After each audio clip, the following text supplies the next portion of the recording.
Ladies and gentlemen, Bill Jordan here with Art with Bill again. Today we have all the way from Prosperity, South Carolina, Miss Peggy Thomas. Hi, Peggy. How you doing today? I'm good, Bill. How are you? All right, man. Seems like we've been knowing each other for about 1,000 years, right? Uh-huh. Hey, listen. Thank you for taking us on a tour of your studio.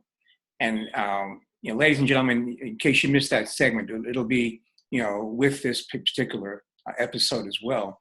She gives us a short tour of our studio. But one of the things that really appealed to me, attracted my attention, was those plates with your paints on it. What is that all about? How did you get into that?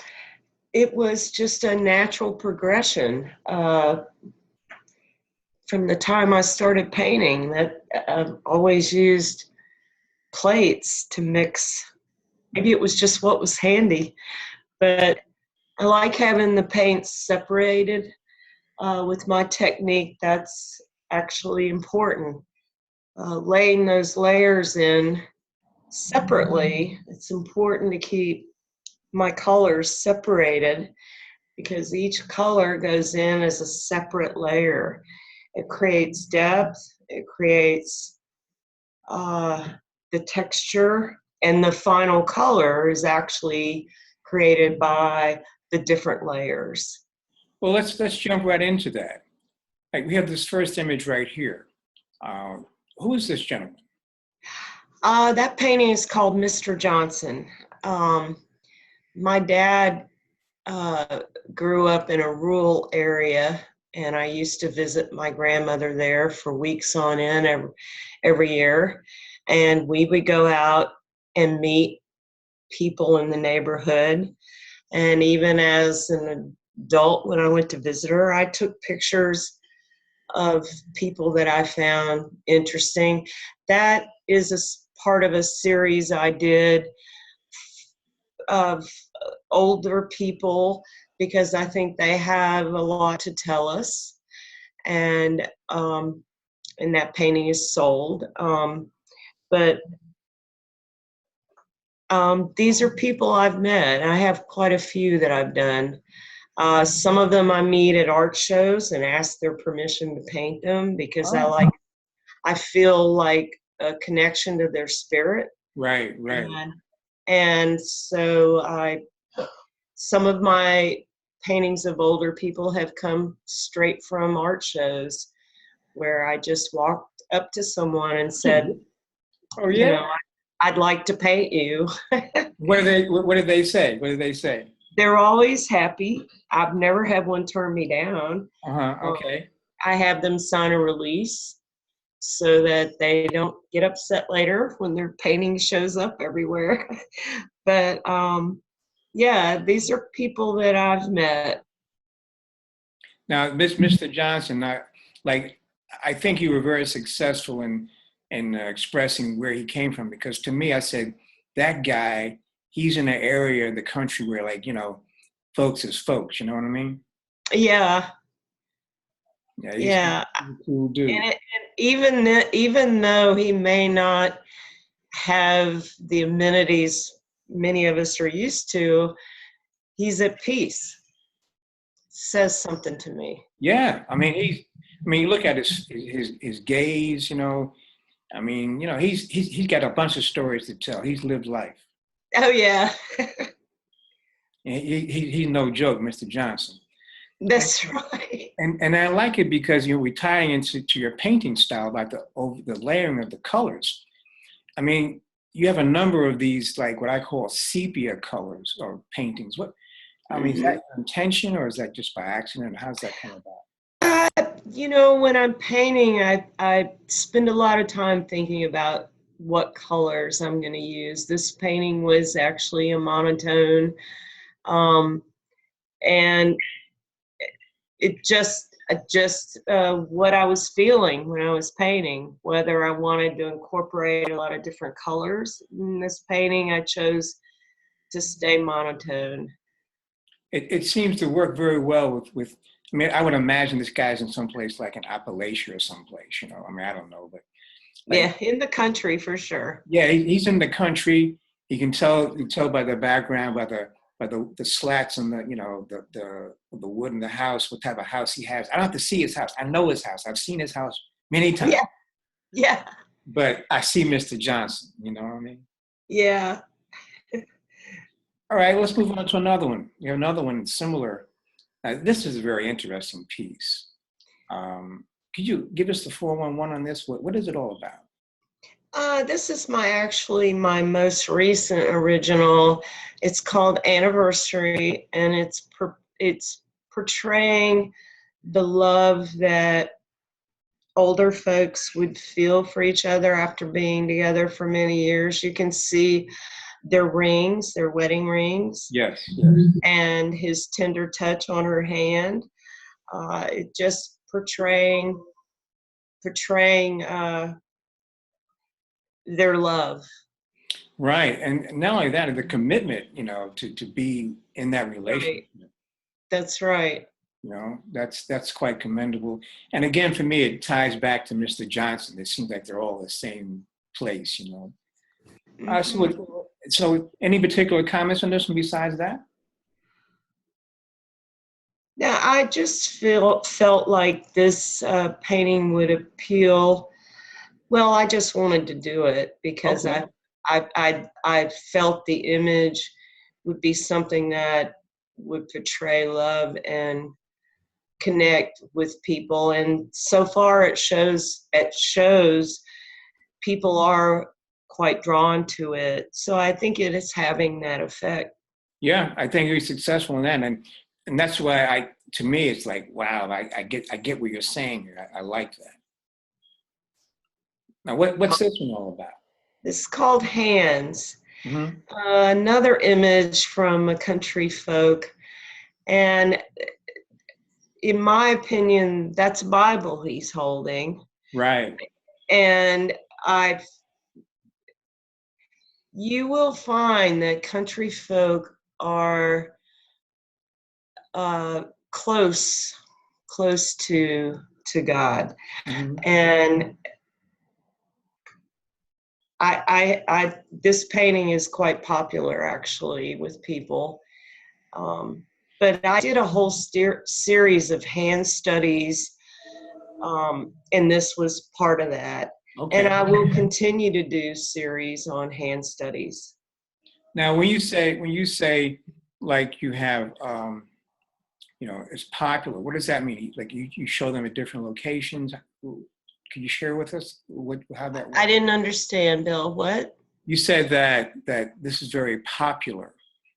Oh, I mean, it's well received with people. It shows they love this image, and they are quite drawn to my hand studies. I feel that hands have a lot to say about people, and so I've always painted hand studies because we can learn a lot from looking at each other's hands. How so? How's that? What can you learn?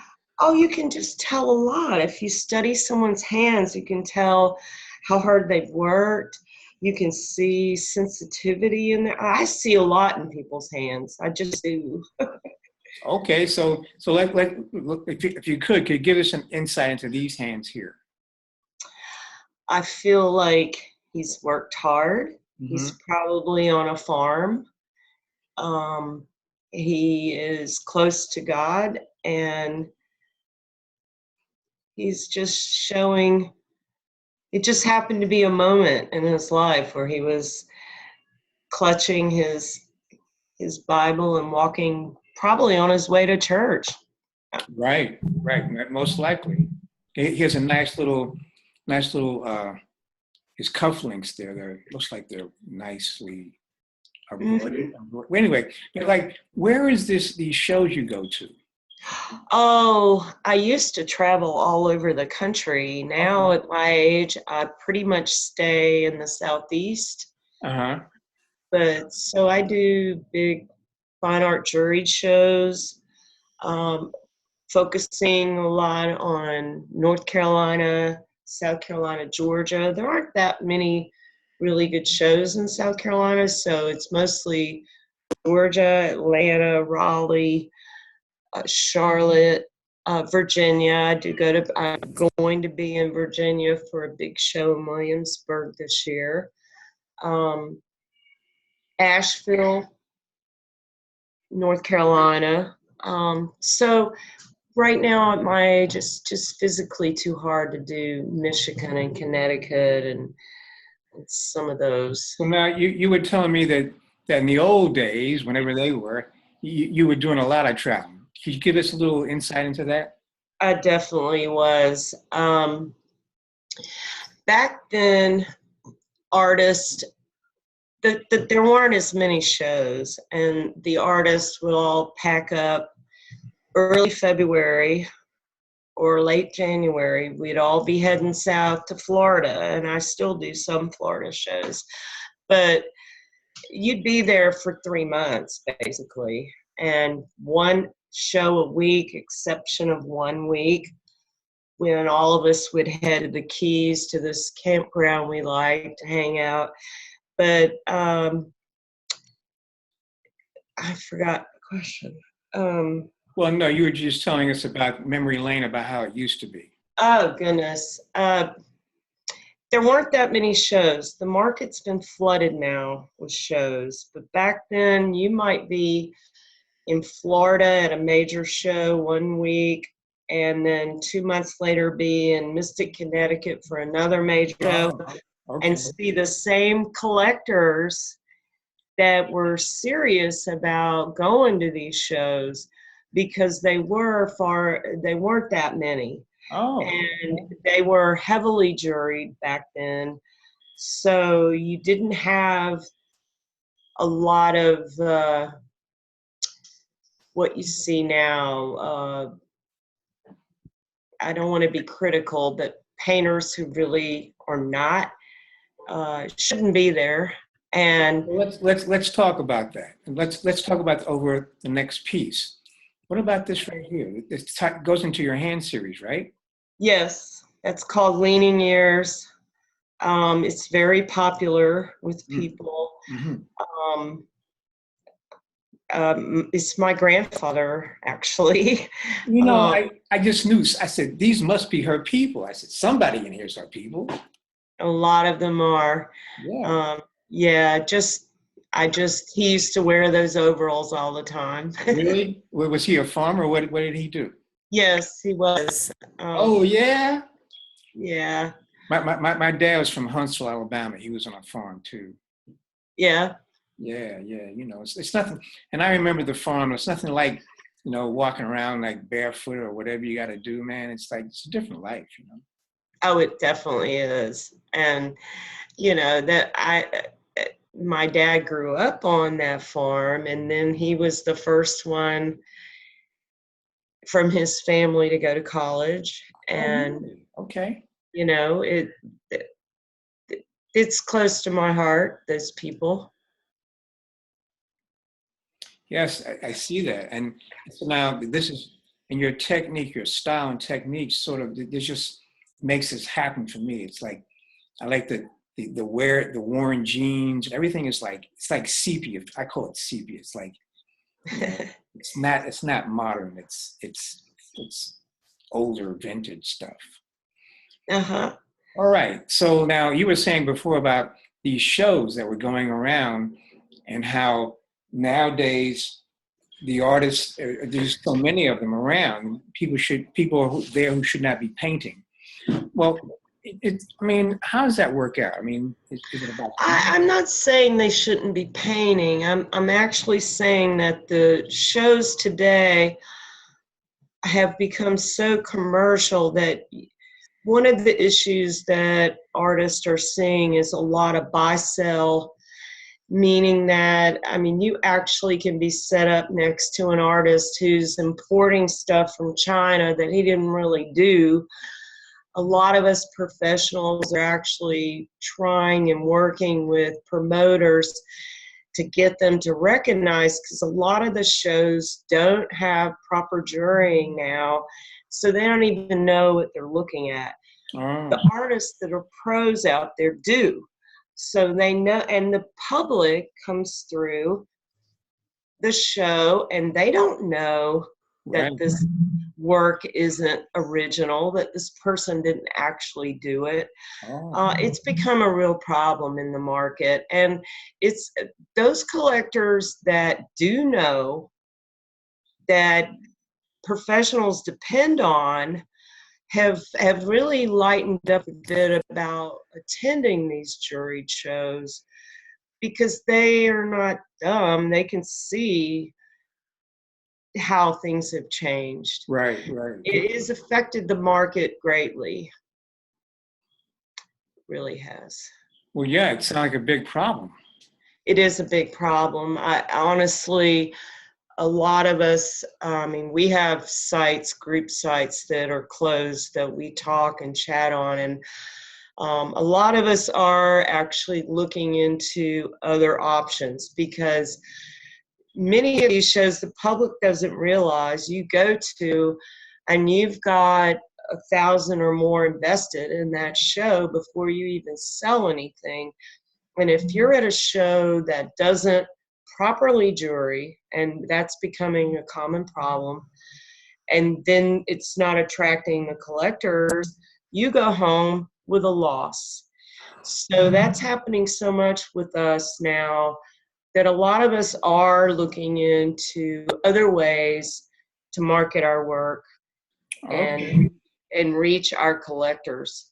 It sounds like you're going back to the old Renaissance days when the painter, the craftsperson had to do everything.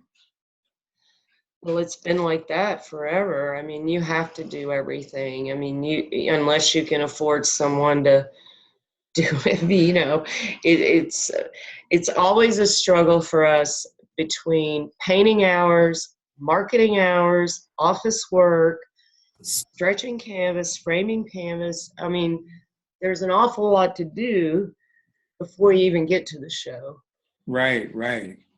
All right, I'm glad you share those insights, because it's important for people to realize what goes on. It's not like, you just you get up in the morning, you paint all day. It's a business. It is a business, and there's a lot to keep up with. Um, I mean, the painting part is my joy. Right, right. Let's go to, oh, what about this piece here? What about this? I like this piece. Oh, it touches everyone. That's Eiley. It means I love you. Okay. And for me, it's just a mother embracing her son, and he's looking up. It's two entities loving each other, and my Right. paintings are all about love. It's an implied love. You don't see the other person, but it's like, yeah, You can feel it. the You can hands feel, tell it all, right? yeah. You can feel the love between them, I think. Yeah. Oh, I love this one here, man. Do you? Yeah, That, it's that's like called joy. It's like, I'm released. that's called Thank You, Lord. And that idea for that painting came to me when I was in the studio painting. Hmm. I was just feeling very thankful. And I had my youngest daughter, who is here with me, model for that. And so we went in the backyard and she modeled for it. And it has received a lot of attention and awards, Oh, cool. and people are quite touched by it. So I think it's achieved so far what I had hoped it would do. And you say she's your youngest daughter. How many daughters do you have? Two. Okay, all right. And let's see, I know Molly, right? And the other one is, what's her name? I have my oldest daughter is Ashley, and my youngest daughter is Carmen. Carmen. Oh, okay, all right. Guess I got that wrong then. That's okay. Anyway, so I just love this piece. Let's move on to the next one. Who's this? Oh, this has an interesting story. This is called Young Mennonite I Met. And there was a time when I was staying an old farmhouse. It's on the historical registry. And I was actually staying in the kitchen house behind this old house. Oh, really? Yes, it was interesting. And this Mennonite family came through and made arrangements to stay with the people that were friends of mine in the house in front of me. And it was quite interesting to meet them. They came into my studio and looked at my paintings, and they had never been photographed, and they gave me permission to photograph them. And this was their Oh, daughter. uh-huh. So she really is a Mennonite, and I really did get to meet them and photograph them, which doesn't happen typically. Now, what is a kitchen house? What's that? Years ago, in historical homes, they had a separate house in the back for the kitchen. Huge fireplace. I mean, and the servants would stay in that house in the back and do the cooking. Hmm. Yeah. Wow. That's high living there, right? You don't get the aromas throughout the house. You just get them back in the kitchen house. Oh, that's too bad, isn't it? Yeah. Who's this lady? She's a Mennonite. Oh, this is called Basketweaver. And this lady, I was at the Boardwalk Art Show in Mhm. Virginia Beach, which is still going on today. And it's a long show. I mean, this was back when it was 5 days. I think it's 4 now. And she was a basket weaver, and she was sitting directly across from me exhibiting at the show. And I'm watching her and watching her. And I finally said, you're quite beautiful, and I'd like to paint you. I like your spirit. And that's where this painting came from. And she is also quite popular. Well, so far they're all popular. Well, the ones you're showing are. Oh, right, right. I are. mean, I didn't mean. I mean, I guess you're right. I mean, everyone is not popular. It's like some of them are not good, right? Some of them you have to throw out. Some of them, like Babe Ruth, he struck out more times than he hit, right? Yeah, but most of the paintings I complete do go to the show. Um, Either that or they get dumped before I even get completed, because my technique, once you put the paint in, you can't change it. It's not like oil, or Uh-huh. some acrylic painters can paint over, white over.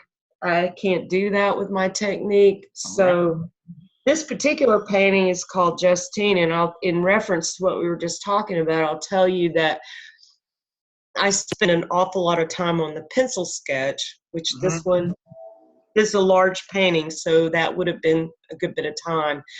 I got through with it, the pencil, and said, oh, it's all wrong.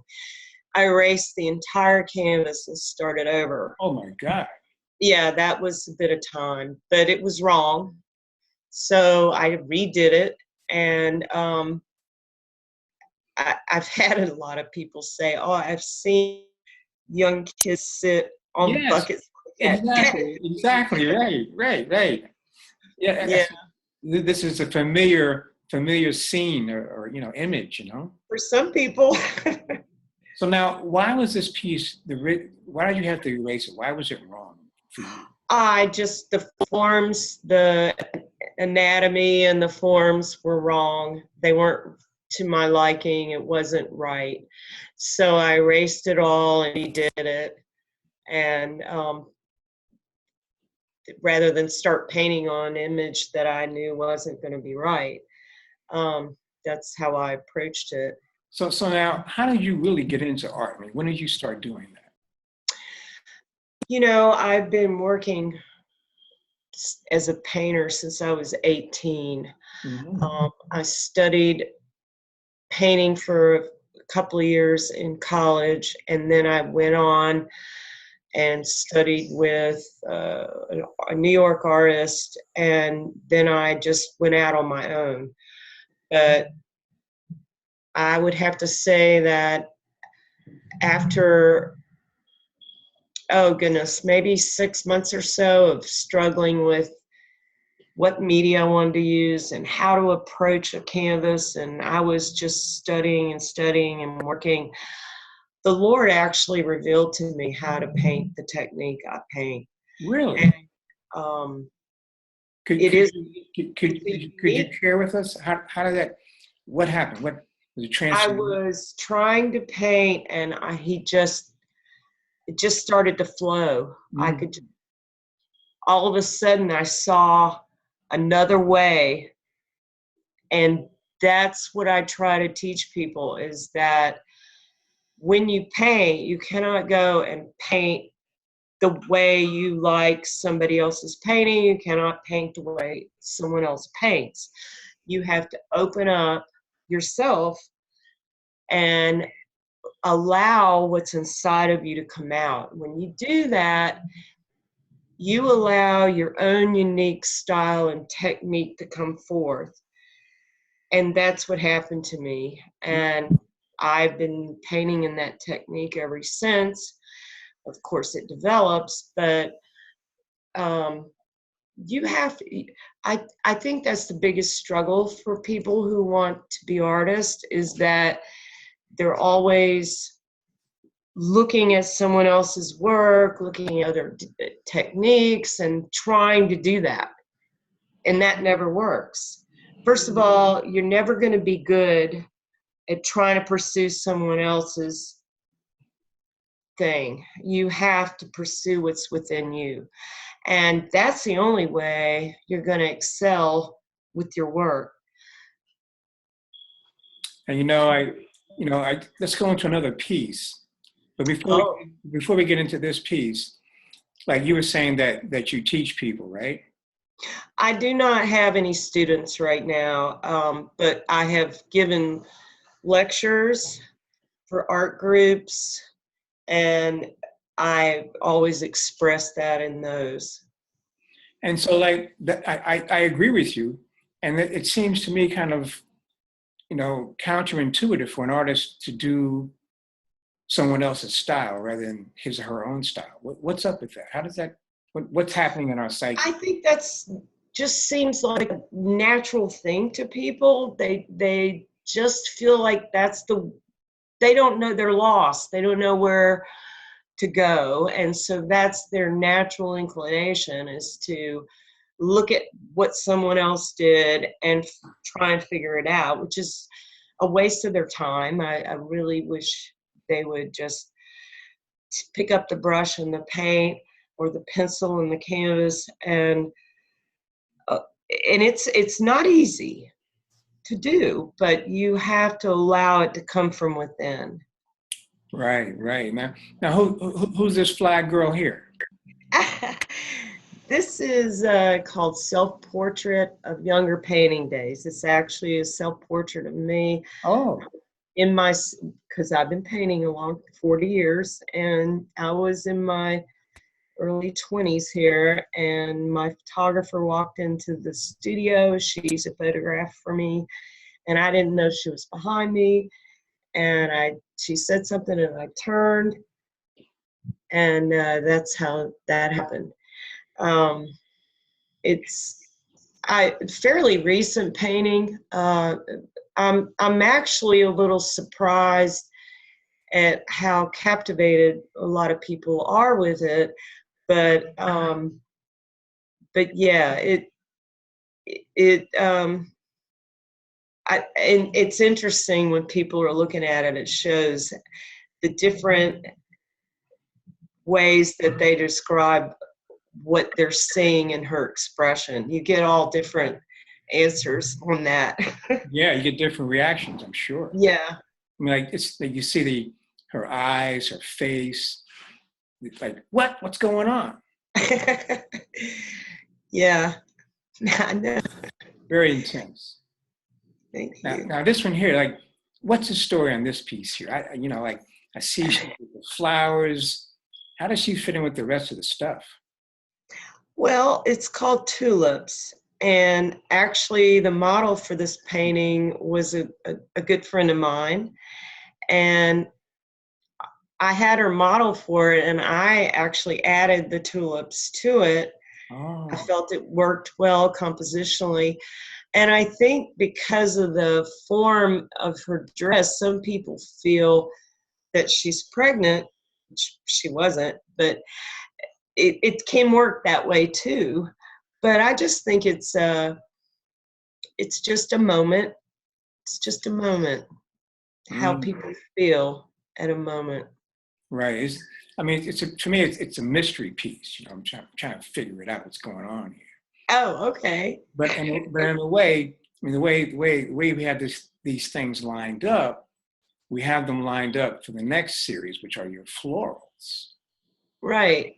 So, I like to do florals too, but the main focus of my work is figurative, always has been, but florals are kind of playtime for me. Not that they're not serious, not that I don't take them seriously, I do, but there's more freedom. I can just relax a little bit. This is called Geraniums Up Close, and I like the composition in this one a lot. I like the space and the forms. And my florals are typically close up. Even a lot of my figurative is close up. But yeah, rather than do a scene of florals from far away, I thought of doing that. But yeah. well, this makes them kind of like like gives them character, gives them personality, and again, your style, your style, the way your style makes these flowers seem like they're like prints or something.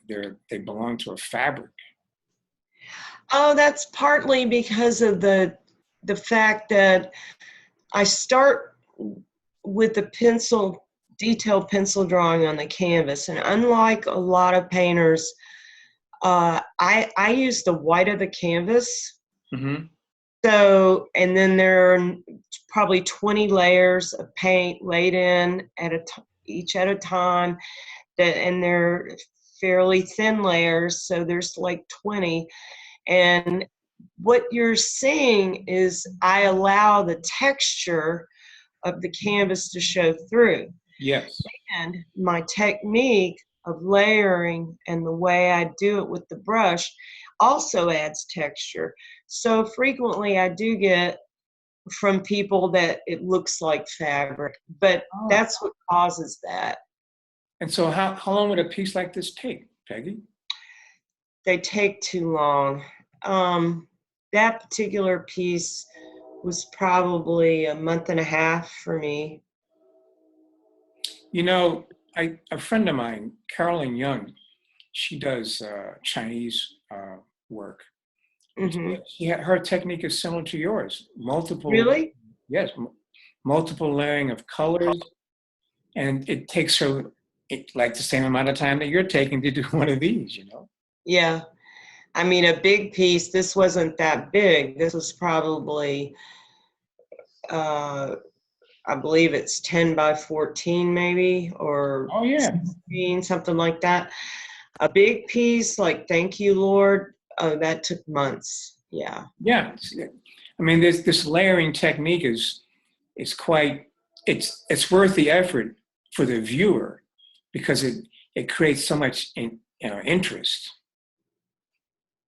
These guys are not they're flowers, but they're living in some type of ethereal space. It's called Floral Piece. And again, it's a close up, and uh, they're actually tulips, and this big one is opened. Um, Interesting, a lot of people at shows, because they're close-ups and I catch the flowers at different stages, are not quite sure which flower it is. Mm. But yeah, I thought this was successful with the movement going on in it, and the I think the composition is strong. I think it's important for oh dear. I, Hello? I'm sorry, this battery is low. Okay. I think it's important for the eye to continually move with a painting. You don't want a closed area ever where your eye gets hung in one spot. Right. Yeah, it needs to move. I think the movement in this paint piece is good. Yeah, because you have that contrast. You have the open piece and you have the closed piece. I got a problem here. Okay. I need to plug in her battery charger. Okay. I'm sorry. Are you going to be able to clip that part out? I don't know, but let's do what you got to do. Okay. I'm sorry. This is called Star Magnolia. And I like this piece because the burst of color from the yellow, Right. and it just, this particular piece, I should take note for you, there is in the white petals, I did use some white paint. It's rare that I do that. But in this piece, it was necessary to use some. It's rare that you use what, white? I rarely use white paint. Mm-hmm. Um, Now, other than the white paint, what other medium did you use in here? Just the pencils, right? Pencil and acrylic, that's it. Oh, I see. Okay. Hmm. So the reason why I got confused because you showed me before in the studio those plates of paint. Oh, that's it, paint. I don't use any mediums at all. Just the pencil and the paint's mixed with water, and I don't use any mediums. So it's just basically it's straight, art, straight craft, knowledge. Straight painting and pencil, Yeah. and And why do you choose that? Why do you choose why you lean towards that particular way of doing it? well, it came natural to me. Just from the beginning, when I found my style, it just came natural to me.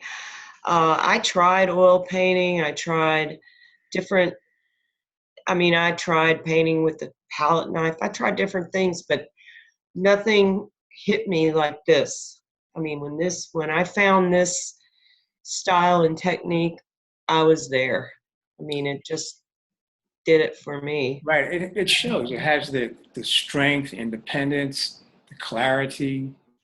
It's not just. It's real. It's real. Thank you. Yeah. Thank you. And so now, you've been doing it now for a couple of days. Painting and everything. Where do you see painting in the future? I mean, like I know we talked about this oversaturation in the market today. With but how do you see it working out? Right now, I really do feel that painters are more and more having to market online. I know that the gallery scene is pretty unstable unless you're big New York, maybe. But I is that answering your question? Yeah. I'm just getting your insight into like the online, offline gallery. Yeah, I mean, I'm online in a number of places, but they haven't been that effective yet. But I'm hearing from other artists that it's got to be, that has to be the direction. Mm-hmm, mm-hmm. Well, yeah. I mean, considering the number of people out there, showing up work, you have to, everyone can't get into a brick and mortar gallery. Well, and brick and mortar galleries, I've actually owned 2 galleries, and they're it's touchy because you need to know how secure the owner is. It's a very tough business. Oh, okay. And most of them are basically decorating their walls making almost no effort to market your work. It just happenstance if somebody walks in and says, I'll buy it. They're typically just marketing and selling their framing and just putting art on the wall. So that is your typical gallery. And you're basically wasting your time hanging your work there if they're not actively marketing you. And most of them, I'd say 98% of them are not. Mm-hmm. So they're, and then they want to take 50% of Right.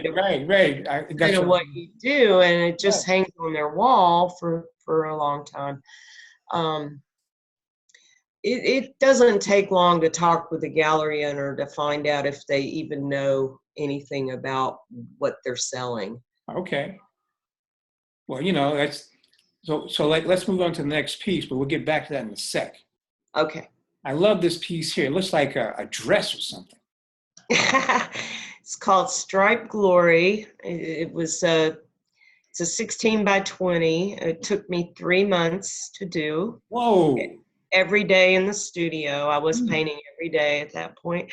And it's a close-up of a bearded iris. And I just thought it was lovely. And I love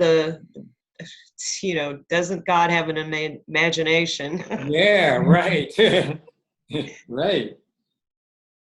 And so, I mean, I love the attention to detail here. It's really, it's just looked like a dress on a woman or something, like the one we saw before. Mm-hmm. But it just reversed the other way. It looks so nice. I love the when you get past the yellow at the top. I love the delicate, sensitive way those lighter leaves come up. I that's kind of sensual in a way, really. Have you? Is this piece gracing the walls of someone's mansion? Actually, I still have that original. Okay. Well, I guess I better come on down and get it. Yeah. So now you were saying before about the galleries. Now, these gallery guys, I mean, some of them are famous and some of them are infamous. You know what I mean? And so, like, going back to regular professional artists like yourself, what do you guys plan to do about that?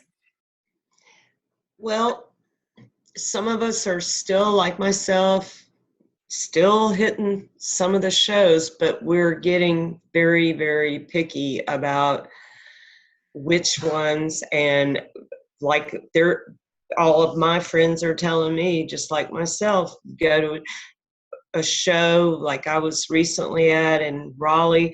Big show, been going on for years. I've done it before. And this year, it totally down. None of us are going to go back. I mean, so that totally drastically changes that show. And because they're just, when you don't pull in the quality artist, right? Oh, you're done. You're going to be filling your spaces with less quality. And I see that happening a lot. And at a show like that, I can't sell because a fine art buyer, a collector, isn't going to come. So the future, I am hoping to find a future online where I can again collect with my serious collectors who love art, want art, and understand what they're looking at. Well, nowadays it seems like rather than having to travel 50 miles or whatever it is to get to the exhibit, a collector can go on, say, Facebook or Instagram. Is that how it's working out? Yeah, I have more and more people come into my Facebook, and I'm trying to direct them to my website. Yeah, I am seeing more and more activity online. It's easier for people. I do a lot of shopping myself. Of course, right. And like, you have the Instagram, which is if I'm not mistaken, a lot of artists are flocking to Instagram. It's Yeah, popular. yeah. Oh, okay. Let's get on to some real. Let's get back to the art, none of that business stuff. Oh, this is called Tree Flowers, Uh-huh. and it was actually a commission piece, uh, and it's quite large. It's like 26 by 47, something Hmm. like that. Wow, that is And big. I pretty much just kind of had fun. I mean, you don't see probably flowers like that in a tree, but I made that the way I wanted it. Right. Just kind of played with it. He liked it. Yeah, I mean that's in his living room, bedroom, or where is it located? It's over the mantle in his living room. Mm. You know, that's a nice piece to come home to, right? I hope so. What about these people here? Tulip, this is called Tulip Rhapsody. And I spent a long time on this piece. And it is, uh, it is again a close up of tulips. And I had a great time with it. I think it was a successful painting. I do. Yeah, I like it. It's very You nice. see how the eye flows, continues to flow, Right. bring you back to the center. Yeah, it's the oval eye track. That's what it is. Let's see what else we got. I think we have maybe one more. Oh, yes, we have Back to Peggy. See, I'm painting with earphones. You see the earphones? I Yeah, paint with. yeah. This is what's the name of that piece you're working on now, please? Girls having fun. I haven't totally decided on the name yet, but Oh, they're two young ladies having a good dress up day, fun. So I haven't really picked the title for sure yet. so now, you still paint every day now? Pretty much, yeah. I try for 4 hours. And what would you be doing if you weren't painting? I would be doing computer work or stretching canvas, office work. No, I don't mean that. If you weren't in the painting business, what would you be doing? Oh, goodness. I've been doing this all my life. I can't see me doing anything else. Okay, all right. And now this is a delicate question. You don't have to answer if you don't want to, but are you married? No. Okay, that's good. I'm not married either, just what I ask. People want to know those kind of things. So, No. so now you've traveled throughout the United States on these art junkets. How about outside the States? You've been outside? No, I haven't had the pleasure of doing that yet. Where would I you do like to go I to? do have some European artist friends though.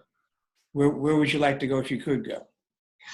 Love to see Italy, Ireland, Scotland, probably England, but I'm more focused on and the Mediterranean. I'd like to go there. Right. Well, we've come to the end of our queue.